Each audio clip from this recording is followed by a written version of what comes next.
Mesdames et messieurs qui intéressés par cette vidéo, vous savez tous que depuis plusieurs années, les questions relatives à la gouvernance d'entreprise sont devenues des questions importantes dans tous les pays du monde. Je dirais que les questions relatives à la bonne gouvernance tout court sont devenues des questions essentielles, désormais incontournables. Je voudrais rappeler à cet égard que le CAGO, qui est le Centre africain d'expertise en gouvernance des organisations, a travaillé avec des parties prenantes et a contribué à mettre en place en 2010 le Code ivoirien de gouvernance d'entreprise et de responsabilité sociétale.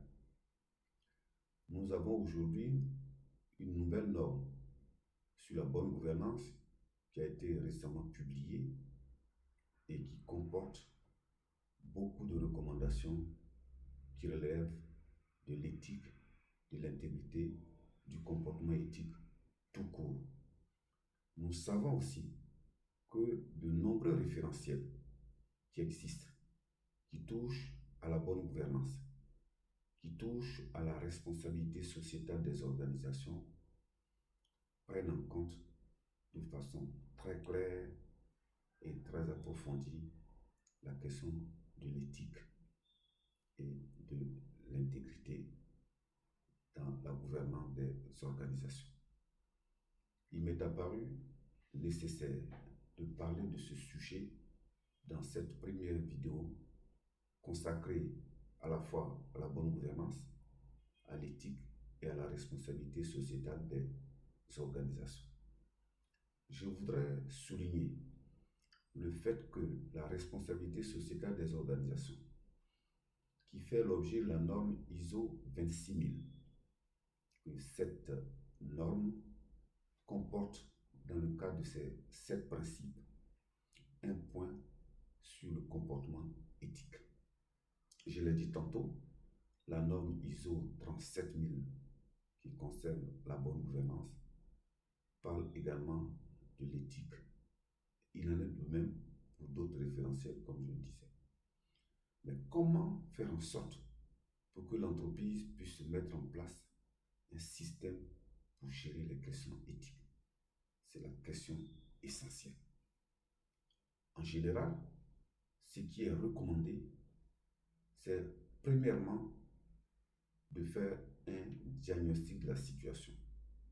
Mais je dis bien diagnostic. Je ne dis pas d'administrer un questionnaire pour évaluer le climat éthique. C'est différent. C'est vraiment l'audit de l'éthique dans l'organisation. Ce qui va supposer que l'on fasse en sorte de vérifier qu'il existe des valeurs partagées. Parce que l'éthique ne peut pas se faire sans valeurs, puisqu'il s'agit après de décliner les valeurs en règles de comportement.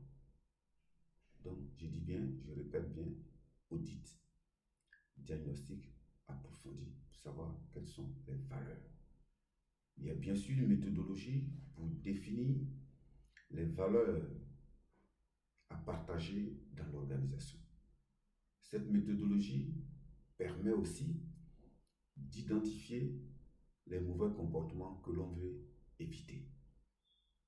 Et une fois que cette méthodologie est appliquée et que les valeurs partagées ou que l'on souhaite partager, ainsi que les mauvais comportements qui existent ou que l'on souhaite éviter ont été clairement identifiés, il est clair qu'à partir de ces valeurs et de ce que j'appelle les antivaleurs, c'est-à-dire les mauvais comportements, il va falloir rechercher de façon affinée les quelques valeurs qui sont utiles pour prévenir, pour combattre les mauvais comportements identifiés.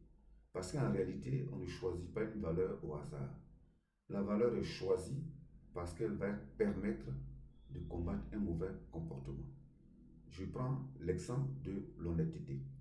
Si on estime au cours du diagnostic que la malhonnêteté est apparue un certain nombre de fois par rapport au nombre de personnes que nous avons interrogées, qu'est-ce qui va se passer? C'est-à-dire que dans l'organisation, il y a un problème de malhonnêteté. Mais quelle est la valeur appropriée? Pour être plus simple, j'ai pris un exemple plus clair, c'est l'honnêteté, l'intégrité qui est une valeur associée, la loyauté même qui est une valeur associée. Donc, ce sont ces valeurs-là qu'on va décliner en règle de comportement pour combattre la question de la malhonnêteté. S'il y a beaucoup de retard, par exemple, dans une entreprise, si on veut combattre les retards, ça veut dire que la ponctualité sera retenue comme valeur. Mais après, comment on met en œuvre la ponctualité comme valeur pour que cela soit efficace, pour que cela puisse permettre de corriger la situation? C'est parce que justement, les valeurs choisies permettent de corriger la situation dénoncée ou relevée, que souvent, on dit que les valeurs peuvent devenir obsolètes. C'est-à-dire qu'on les a choisies par rapport à tel ou tel problème, mais en les mettant en œuvre, on a réussi à résoudre le problème. Donc on ne peut plus les garder. Entre-temps, peut-être de nouveaux problèmes sont apparus, il faut rechercher les valeurs appropriées. Donc l'exercice d'identification des valeurs, des antivaleurs est un exercice fondamental dans le diagnostic qu'il y a à faire en matière éthique. Et une fois qu'on a défini les valeurs retenues, selon un processus bien sûr approprié, c'est de faire en sorte qu'il y ait ce qu'on appelle un code de conduite qui va être bâti à partir de ces valeurs. Bien sûr, lorsqu'on reprend les valeurs dans un document, que les valeurs, ces valeurs-là vous donnent seulement ce qu'on appelle la charte des valeurs. Pour obtenir cette charte des valeurs, il faut faire en sorte que chacune des valeurs retenues ait un énoncé, c'est-à-dire une définition. À titre d'exemple, si on estime que les gens ne se respectent pas dans une entreprise donnée, comme il se doit, ou bien même ne respectent pas les biens de l'entreprise, qu'est-ce qu'il faut faire? Ça veut dire que la valeur respect est une valeur importante. Pour que les gens se respectent entre eux, pour qu'ils respectent les biens de l'entreprise, qu'est-ce qu'il faut décliner comme règle de comportement? Qu'est-ce qu'il faut aussi, entre guillemets, interdire, c'est-à-dire décourager comme comportement? En d'autres termes, les comportements à promouvoir et les comportements à bannir. C'est par ce biais-là qu'on va améliorer les comportements. Et si on veut faire en sorte que les valeurs s'appliquent effectivement, même ayant fait l'objet d'énoncés de règles de comportement, il faut bien sûr non seulement qu'on associe au début de l'opération, je ne l'ai peut-être pas dit, mais c'est important, une certaine proportion du personnel et des dirigeants. Parce que si les gens n'ont pas participé à la définition des valeurs, ils ne se sentent pas concernés. Lorsqu'ils ont participé, ils se sentent concernés. Puisque, forcément, vous avez besoin de vous appuyer sur le personnel, sur l'ensemble des dirigeants, pour déployer votre politique éthique. Donc, comme j'ai dit tantôt, vous allez donc donner un contenu à vos valeurs. Mais qui va suivre l'application des valeurs? Ça va nécessiter non seulement la mise en place d'un certain nombre de documents, bien sûr, mais ça va nécessiter la mise en place d'un comité éthique. Mais ce comité éthique, pour bien faire les choses, devrait être un groupe qui accompagne le processus depuis le début, qui comprenne bien les choses. Et ce comité éthique doit avoir ses prérogatives clairement exprimées ou en tout cas transposées sur un document.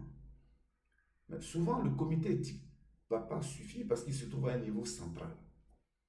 Comme il se trouve à un niveau central et que vous avez des directions régionales, par exemple, mais l'éthique doit aussi s'appliquer dans vos directions régionales. D'où la nécessité d'avoir ce qu'on appelle des correspondants éthiques, dont les missions aussi doivent être clairement déclinées.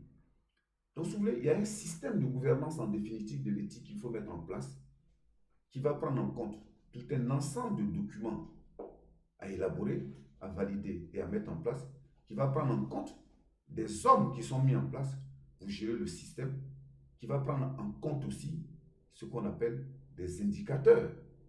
Parce que si vous avez des valeurs et que ces valeurs-là ne sont pas connues, sérieusement connues par les membres de votre entreprise, c'est un problème.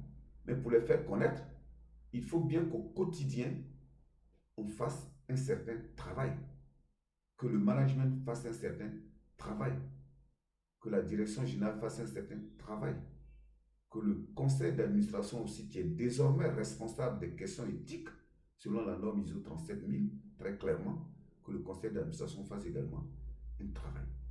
Donc aujourd'hui, l'éthique est devenue un passage obligé en matière de gouvernement d'entreprise. Mais le système doit se construire. Il doit se construire d'une certaine façon. Si ce n'est pas construit de cette façon, vous n'allez pas avoir un système robuste. Et ça ne peut pas se faire sans la participation des membres du personnel. Voici pour cette première vidéo ce que je souhaitais vous dire sur la question de la démarche éthique. Je m'en tiens là et à la prochaine, aux prochaines vidéos, j'irai un peu plus loin. Bonne soirée à vous tous. Ok, à très bientôt.